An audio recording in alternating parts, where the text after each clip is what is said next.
everyone. Myself Dr. Ram Babu Tripathi.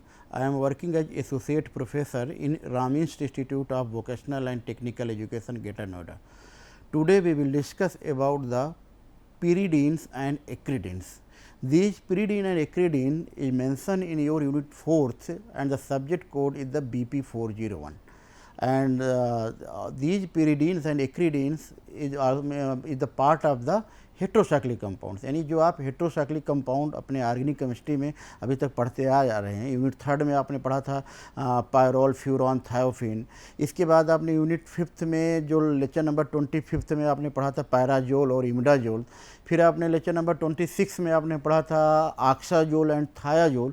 उसी के continuation में जो आप लेक्चर नंबर 27 जो आज आपको पढ़ने हैं वो आपको पढ़ना है आपको pyridines एंड acridine। डिफरेंस ये है कि अभी तक जो आपने एक हेट्रोसाइक्लिक कंपाउंड पढ़े थे तो आपके हेट्रोसाइक्लिक कंपाउंड्स वो थे आपके 5 मेंबर के हेट्रोसाइक्लिक कंपाउंड। लेकिन अब ये वाला हेट्रोसाइक्लिक कंपाउंड जो है, यानी अब जो हेट्रोसाइक्लिक कंपाउंड हमें पढ़नी है वो चाहे वो एक्रिडीन पढ़नी हो, चाहे क्विनोलोन, आइसोक्विनोलोन या अदर हेट्रोसाइक्लिक, वो अब आपको हमें पढ़ने 6 मेंबर हेट्रोसाइक्लिक कंपाउंड। मतलब कि हेट्रोसाइक्लिक कंपाउंड आपके 5 मेंबर भी हो सकते हैं, हेट्रोसाइक्लिक कंपाउंड आपके 6 मेंबर हो सकते हैं, यानी मेंबर की बात चल रही है ना कि कार्बन एटम्स की। तो अब जो हम हेट्रोसाइक्लिक कंपाउंड पढ़ने हैं वो आपको pyridines और acridine पढ़ने हैं और ये आपका 6 मेंबर हेट्रोसाइक्लिक कंपाउंड है। अब आपने स्ट्रक्चर देखें, 6 मेंबर हेट्रोसाइक्लिक कंपाउंड, इसका मतलब ये जो है आपका 6 मेंबर की रिंग से, इस 6 मेंबर के रिंग में आप देखते हो कि एक नाइट्रोजन एटम प्रेजेंट है। तो चूँकि आपका बेंजीन, आप अगर हम सिर्फ अकेले अगर नाइट्रोजन एटम को हटा देते हैं तो ये सिंपल आपका बेंजीन रिंग है। इस बेंजीन रिंग में अगर आपने एक नाइट्रोजन यहाँ पर लगा दिया तो उस नाइट्रोजन की वजह से इसको हमने बोल देते हैं एजीन या pyridines, यानी simple in benzene ring hydrogen is replaced by heteroatom और वो हेट्रोएटम है आपका नाइट्रोजन, इसीलिए इसका नाम पड़ गया आपका pyridine। अब आपके सामने एक क्वेश्चन जाता है कि कितने नाइट्रोजन यहाँ पर आपको सिर्फ अभी जो पढ़ने हैं वो आपको सिर्फ एक ही नाइट्रोजन रिप्लेस करना है और ये आपका pyridine। लेकिन अगर आपने सपोज करें कि आप एक नाइट्रोजन यहाँ पर लगा दें तो वो स्ट्रक्चर हो जाएगा आपका pyridazine। 3rd पोजीशन पे आप लगा देते हैं तो स्ट्रक्चर हो जाएगा आपका pyrimidines। और अगर आप यहाँ पर नाइट्रोजन लगा देते हैं तो स्ट्रक्चर हो जाएगा आपका पैराजीन। फिर सुन लीजिए, एक नाइट्रोजन है pyridine, 2nd पोजीशन पे आपको नाइट्रोजन लगा देते हैं तो स्ट्रक्चर हो जाएगा pyridazine। आप 3rd पोजीशन पे भी नाइट्रोजन लगा देते हैं तो हो जाएगा आपका pyrimidine। और अगर आप एक नाइट्रोजन 4th पोजीशन पे लगा देते हैं तो हो जाएगा आपका पैराजीन। तो अभी आपको सिर्फ एक नाइट्रोजन लगाना है और वो 6 मेंबर में लगाना है तो वो है आपका pyridine। 2nd क्वेश्चन है कि अब इसका मॉलिक्यूलर फार्मूला क्या होगा। बेंजीन का मॉलिक्यूलर फार्मूला होता है C6H6, यानी अगर बेंजीन का मॉलिक्यूलर फार्मूला लिखते हैं तो C6H6। अब एक बेंजीन में से आपने चेंज किसको किया, आपने इस कार्बन एटम्स इस वाले यहाँ से आपने हटा दिया। तो जब आपने इसको हटा दिया इसका मतलब एक क्या कम हो गया, एक आपका कार्बन कम हो गया और एक आपका हाइड्रोजन कम हो गए। तो ये क्या स्ट्रक्चर बन जाएगा, C5H5 और एक हेट्रोसाइक्लिक नाइट्रोजन C5H5N। तो C5H5N is the molecular formula of pyridine। Clear है। तो pyridine का जो मॉलिक्यूलर फार्मूला है वो C5H5N है, ना कि C6H5N। ये कंफ्यूज मत करिएगा, C6 और आपने H5 और N लिख दें तो आपको कार्बन और हाइड्रोजन दोनों को आपको रिप्लेस करके वहाँ पे नाइट्रोजन हेट्रोएटम्स लगाना है। बेसिसिटी, सबसे इंपॉर्टेंट क्वेश्चन pyridine में अक्सर पूछते हैं कि क्या पहले तो इटसेल्फ आप देखिए, क्या pyridine बेसिक है, pyridine बेसिक है, लेकिन क्या ये स्ट्रॉन्ग बेस है या वीक बेस। तो pyridine आपकी वीक बेस है। बेस क्यों है, यहाँ पर हमें OH या H से कंपेयर नहीं करना है। बेस इसलिए है क्योंकि pyridine lone pair of electron donate कर रहा है, इसलिए लुईस बेस है। अब वीक क्यों है? वीक इसलिए है कि जो एरोमेटिक रिंग होती हैं, ये aromatic ring behave like a electronegative, यानी ये क्या करते हैं, जो nitrogen lone pair of electron pyridine के ये वाला लोन पेयर ऑफ इलेक्ट्रॉन है, इस लोन पेयर ऑफ इलेक्ट्रॉन को टाइटली हेल्ड किया रहता है, यानी अपनी तरफ खींचे रखते हैं। तो जब खींचे रखने की वजह से, यानी टाइटली हेल्ड होने की वजह से, ये lone pair of electrons release तो होगा, डोनेट तो करेगा, लेकिन जब डोनेट करने की जो इसकी पावर है वो थोड़ा सा स्लो हो जाती है, इसीलिए पिरिडीन बिहेव करता है एक वीक बेस की तरह। तो पहला क्वेश्चन ये है, क्या पिरिडीन एसिड है या बेस है? Answer is that pyridine is the base. Second question, base क्यों है? बेस इसलिए है कि since it donate the lone pair of electron, lone pair of electron donate कर रहा है। थर्ड क्वेश्चन अराइज दैट क्यों lone pair of electron donate कर रहा है?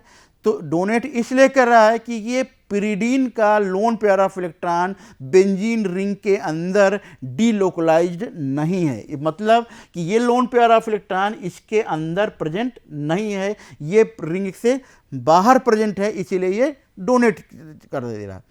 सेकेंड, क्या ये डोनेट करने की पावर अगर सपोज करते ज़्यादा होती है, यानी रिपेल करता, तो ये स्ट्रांग बेस हो जाता, लेकिन चूंकि जो एरोमेटिक रिंग है वो इलेक्ट्रॉन को टाइटली हेल्ड किए हुए है, या नाइट्रोजन खुद इटसेल्फ इलेक्ट्रोनेगेटिव है, इसी की वजह से जो ये इसका बिहेवियर है वो वीक बेस की तरह है। ये तो हो गया पिक्चर की पिरिडीन के नेचर कैसा है। सेकेंड, पिरिडीन को हम कंपेयर कराते हैं कि पिरिडीन ज़्यादा बेसिक है, पायरोल ज़्यादा बेसिक है, इमिडाजोल ज़्यादा बेसिक है। तो यहाँ पर जो कंपेयर कराया गया या एलिफेटिक एमीन से कंपेयर करने हैं, तो अभी जो कंपेयर करना है पायरोल से। पायरोल में आप देखें, पायरोल का जो लोन पेयर ऑफ इलेक्ट्रॉन है वो रिंग के अंदर है, पिरिडीन का lone pair of electron ring से बाहर है। इसका मतलब कि देखने से पता चल रहा है कि पायरोल जो है, अगर पायरोल के कंपेयर करें तो पायरोल की बेसिसिटी कम होगी, क्योंकि रिंग के अंदर है, वो इलेक्ट्रॉन डीलोकलाइज्ड होकर घूम रहा है चारों तरफ, इसका मतलब ये जल्दी डोनेट नहीं करेगा। पिरिडीन का रिंग बाहर है, वो जल्दी डोनेट कर दे रहा है, इसलिए वो बेसिक कैरेक्टर है। एक रीजन तो ये हो गया।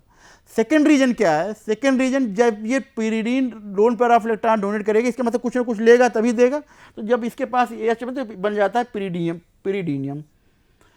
पिरिडीनियम जब बन जाता है, पायरोल भी इसी तरह जब एच देता है तो ये बन जाता है पायरोलियम साल्ट बन जाते हैं, यानी जब ये किसी एसिड के साथ रिएक्ट करेंगे तो पिरिडीनियम साल्ट बनता है और पायरोलियम साल्ट बनते हैं।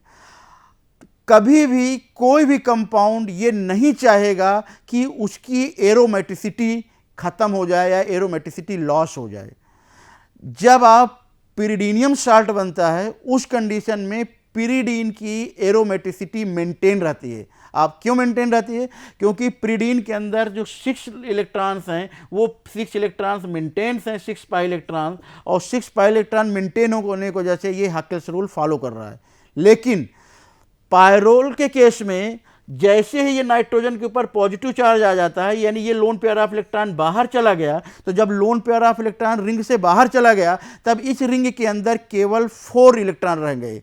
तो जब 4 इलेक्ट्रॉन रह गए, इसका मतलब पायरोल ने अपनी एरोमेटिसिटी लॉस कर दिया, और कोई भी कंपाउंड ये नहीं चाहेगा कि उसकी एरोमेटिसिटी लॉस हो, इसीलिए पायरोल जो है वो वीक बेस है, पिरिडीन पायरोल के कंपेयर स्ट्रॉन्ग बेस है। तो अगर हम पायरोल और पिरिडीन में करें तो हैं दोनों वीक बेस, लेकिन अगर बेसिसिटी के कंपेयर करते हैं तो पिरिडीन ज़्यादा बेसिक है in compare to pyrrole. Next question है एलिफेटिक एमीन्स। क्या pyridine is less basic than aliphatic amines? यानी अब हमें ये देखना है कि एलिफेटिक एमीन्स यानी जिसमें कोई भी एरोमेटिक रिंग नहीं प्रेजेंट होगी। पिरिडीन में चूंकि एरोमेटिक रिंग प्रेजेंट है, लोन पेयर ऑफ इलेक्ट्रॉन दोनों के पास, नाइट्रोजन एमीन के पास भी लोन पेयर ऑफ इलेक्ट्रॉन्स है और नाइट्रोजन के पास भी लोन पेयर ऑफ इलेक्ट्रॉन्स है। दोनों रिंग, ये भी रिंग से बाहर है, उसमें तो रिंग ही नहीं प्रेजेंट, इसका मतलब ये दोनों तैयार डोनेट कर देंगे। अब इसमें देखना है कि कौन ज़्यादा बेसिक है, कौन कम है। जो जितना जल्दी इलेक्ट्रॉन्स को रिलीज कर देगा वो उतना ही ज़्यादा बेसिक है। अब अगर आप इसमें देखते हैं, अब हमें यहाँ पर चूंकि अब ये रिंग थी, अब ये करना कि कौन सा हाइब्रिडाइजेशन है। तो जब हम हाइब्रिडाइजेशन देखते हैं, पिरिडीन का हाइब्रिडाइजेशन sp2 है, एलिफेटिक एमीन का हाइब्रिडाइजेशन sp3 है। इसका मतलब अगर sp कितने परसेंटेज इसमें s करेक्टर है, एच करेक्टर। अगर आप इसको 100 मानते हैं तो 100 में मान लीजिए 1 पार्ट एच है और 2 पार्ट 3 है, यानी 100 को अगर आप 3 पार्ट में डिवाइड करें तो लगभग वो अप्रॉक्सीमेट 33% एच करेक्टर आएगा। यहाँ पर sp3 हाइब्रिडाइजेशन, एस और पी का, एस मीन्स सिग्मा बॉन्ड और P means pi bond. sp3 में अगर देखते हैं तो टोटल 4 आ रहा है। अगर हम 100 को 4 पार्ट में डिवाइडेड करें तो इसका मतलब 24, इसका मतलब यहाँ पर जो एच करेक्टर है वो आपका 25% है। क्लियर है? एलिफैटिक एमीन में जो एच करेक्टर है वो 25% है, pyridine में जो एच करेक्टर है वो आपका 33% है। कैसे आया परसेंटेज? आप सीधा 100 को 3 पार्ट में डिवाइड कर दीजिए और 100 को आप 4 पार्ट में डिवाइड करें तो ये 33 और 25%। जिस कंपाउंड में जितना ज़्यादा एच करेक्टर होगा वो उतना ज़्यादा इलेक्ट्रोनेगेटिव होगा। फिर सुनिए, जिस कंपाउंड में जितना ज़्यादा एच करेक्टर होगा उतना ज़्यादा वो इलेक्ट्रोनेगेटिव होगा। अब आपने देख लिया कि चूंकि एच करेक्टर किस में ज़्यादा है? pyridine में, तो pyridine का नाइट्रोजन ज़्यादा इलेक्ट्रोनेगेटिव है, तो जब वो ज़्यादा इलेक्ट्रोनेगेटिव है इसका मतलब ये लोन पेयर ऑफ इलेक्ट्रॉन इस नाइट्रोजन को अपनी तरफ वो खींचे हुए है, टाइटली हेल्ड किया हुआ है। ये नाइट्रोजन का lone pair of easily donate हो जाएगा, इसीलिए एलिफैटिक एमीन pyridine के कंपेयर ज़्यादा बेसिक है। क्लियर है? तो ये बेसिसिटी का रीजन है आपको pyridine और एलिफैटिक एमीन्स में, और वहाँ पर बेसिसिटी का रीजन था आपका एरोमेटिसिटी को मेंटेन रखने के लिए पायरोल और pyridine में। थर्ड वन है इसकी प्रॉपर्टी, pyridine की सॉल्युबिलिटी। अगर हम इस pyridine का नाइट्रोजन हटा देते हैं तो ये सिंपल हो जाएगा हमारा benzene. Benzenes are water insoluble, यानी बेंजीन पानी में डिजॉल्व नहीं होती। क्यों डिजॉल्व नहीं होती? क्योंकि जैसे ही बेंजीन का जो नेचर है वो हमारा जो है वो है आपका नॉन पोलर, ठीक है, और डिजॉल्व लाइक डिजॉल्व, और वाटर है हमारा पोलर, तो कभी भी वाटर में बेंजीन आपका डिजॉल्व या इनसॉल्युबल है। लेकिन pyridine आपकी वाटर सॉल्युबल है। अब pyridine वाटर सॉल्युबल क्यों है? क्योंकि pyridine जो ये है pyridine तुरंत वाटर के साथ ये बॉन्ड बना लेगा जो लोन पे नाइट्रोजन है, और हाइड्रोजन बॉन्ड बनाने की वजह से pyridine जो है ये वाटर सॉल्युबल हो जाती है। तो ये सॉल्युबिलिटी की प्रॉपर्टी है कि pyridine और बेंजीन में pyridine वाटर सॉल्युबल है और बेंजीन वाटर इनसॉल्युबल है। क्यों सॉल्युबल है? रीजन है कि नाइट्रोजन होने की वजह से लोन पेयर ऑफ इलेक्ट्रॉन है तुरंत हाइड्रोजन बॉन्ड बना लेता है और वाटर के साथ ये सॉल्युबल हो जाता है। लेकिन ये प्रॉपर्टी आपका अगर एरोमेटिक रिंग या बेंजीन के साथ नहीं है। Next one is the what is the synthesis of, यानी आप pyridine कैसे सिंथेसाइज करेंगे। तो हम कई मेथड है सिंथेसिस के, we are discuss only one the important method और synthesis known as the Hantzsch pyridine synthesis. Hantzsch pyridine synthesis में होता क्या है? इस मेनली यहाँ पर हम यूज करते हैं इथाइल एसीटोएसीटेट।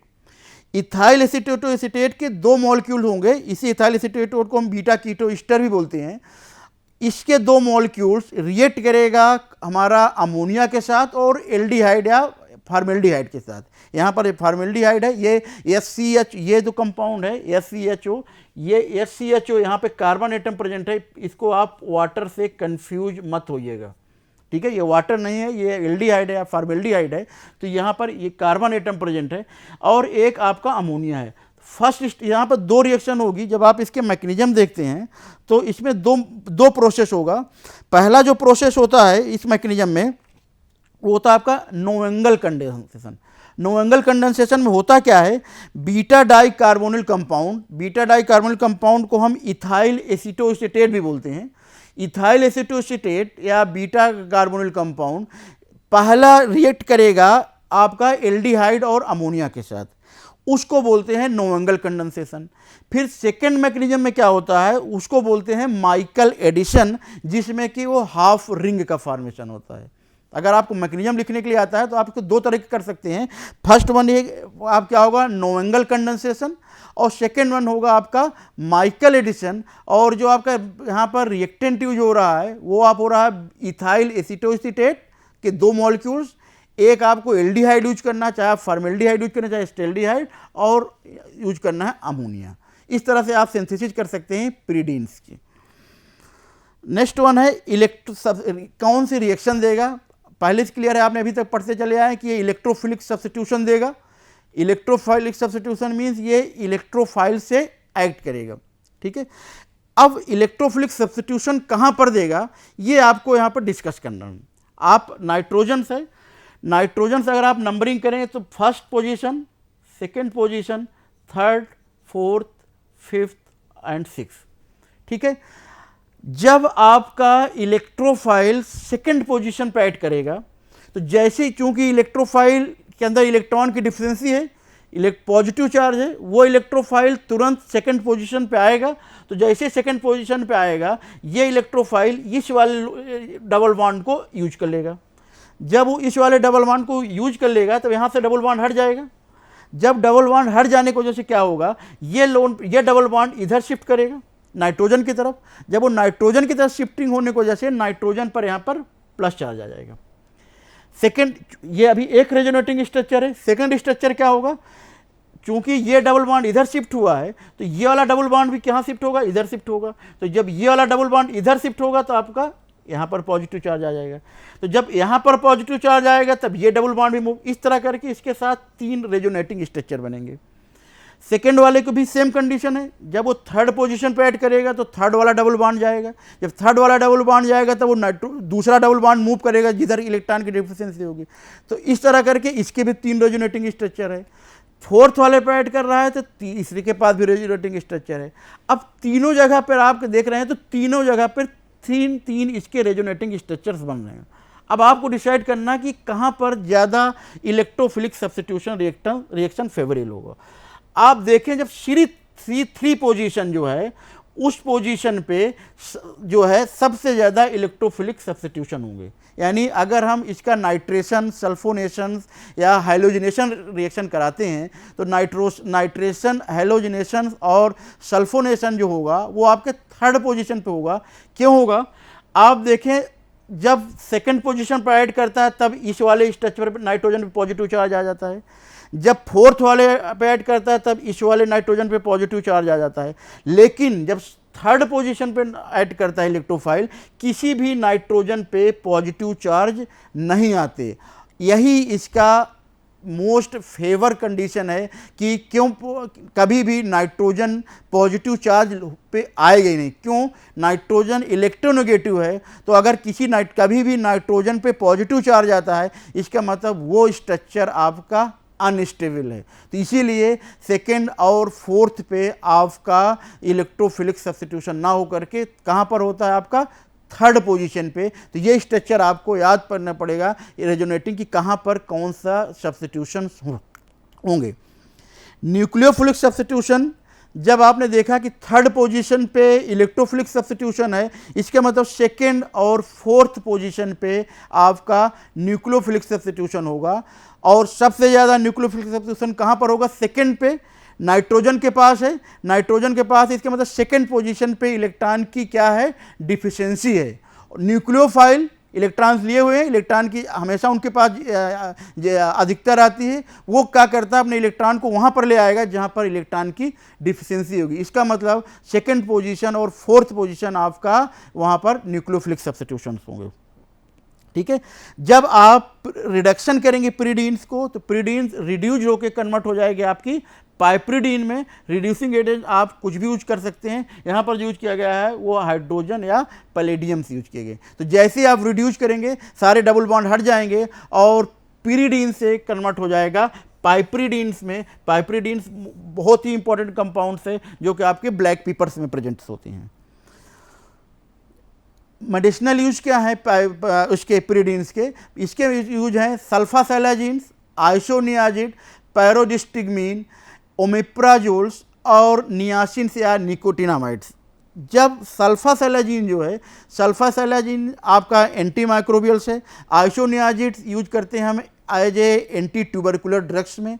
पैराडिगोस्टिगमीन, जो पैराडिगोस्टिगमीन है ये यूज होता है माइस्थीनिया ग्रेविस में, वहाँ पर मसल्स की वीकनेस हो जाती है। और ये मेनली क्यों यूज होता है, ये यूज होता है आपका जिसमें माइस्थीनिया आपको एसिटाइल कोलिन जो एंजाइम एसिटाइल कोलिन एंजाइम को जो ब्रेक डाउन करता है।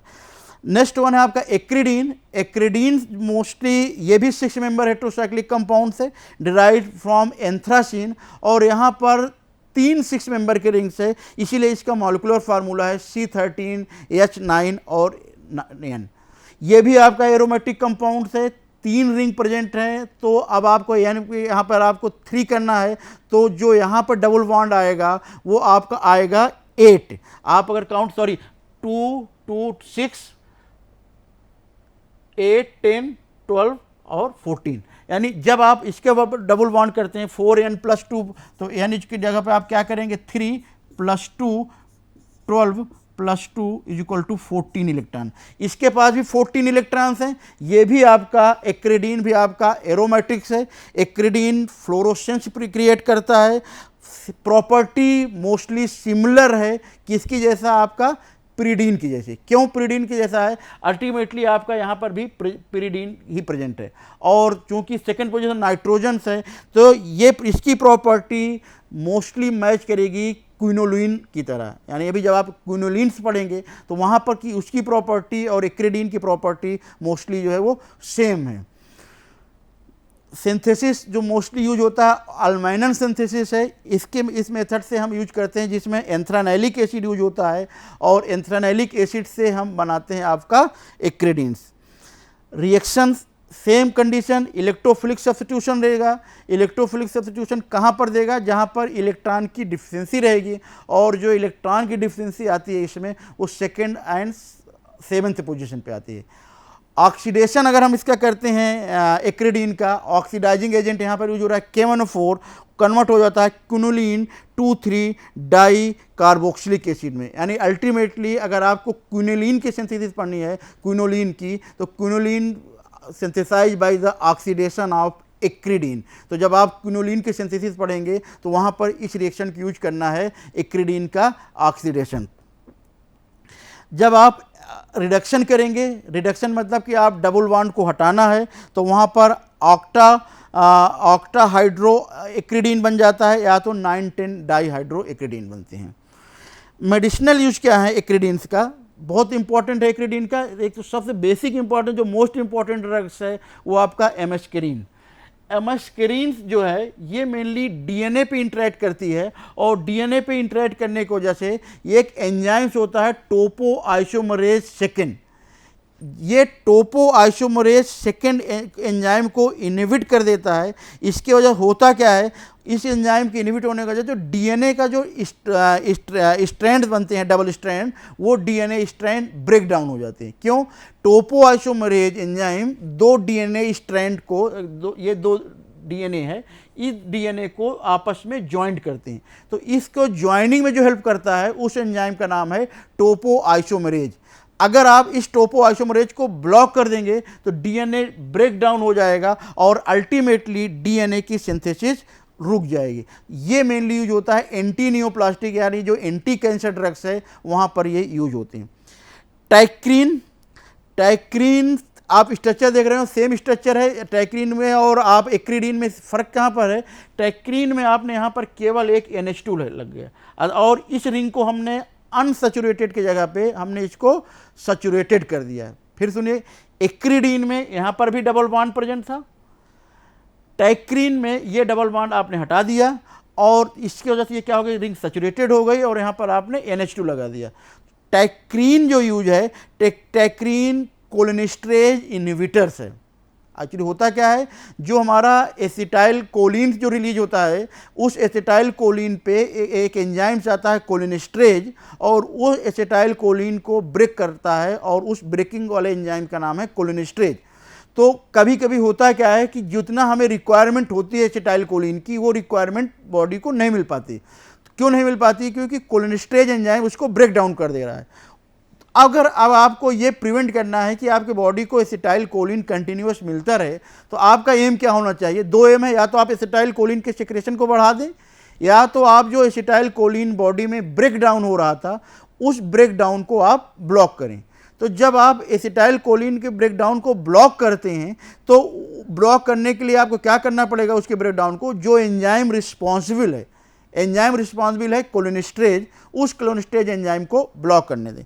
तो कोलिनेस्टरेज एंजाइम को जो ब्लॉक करता है उसको मेनली यूज करते हैं, वो बोलते हैं एंटी कोलिनेस्टरेज ड्रग, और उसमें एक एग्जांपल आपका टैक्रीन का। इसका सबसे अच्छा यूज है आपका अल्जाइमर्स में। सेकेंड वन जो है आपका यूफ्लेविन है। यूफ्लेविन एक बहुत ही अच्छी एक्रिडीन है। एक्चुअली होता क्या है, इसकी सबसे एक्रिडीन की सबसे अच्छी प्रॉपर्टी है कि ये डिसइंफेक्टेंट की तरह बिहेव करता है। एंथ्रासीन डेरिवेटिव है। एंथ्रासीन की वजह, एंथ्रासीन क्यों है, क्योंकि 3 बेंजीन रिंग है, तो 3 बेंजीन रिंग की वजह से इसमें एंथ्रासीन डेरिवेटिव है, ठीक है। एक्रिडीन नाम इसलिए पड़ा एक्रिडीन का चूंकि इसमें नाइट्रोजन आ गया। इसी एक्रिडीन की वजह से जो इसका सबसे अच्छा एंथ्रासीन रिंग की वजह से जो इसका यूज है वो यूज होता है आपका एज ए टॉपिकल डिसइंफेक्टेंट। तो इस तरह से हम आपको इसका, थैंक यू सो मच।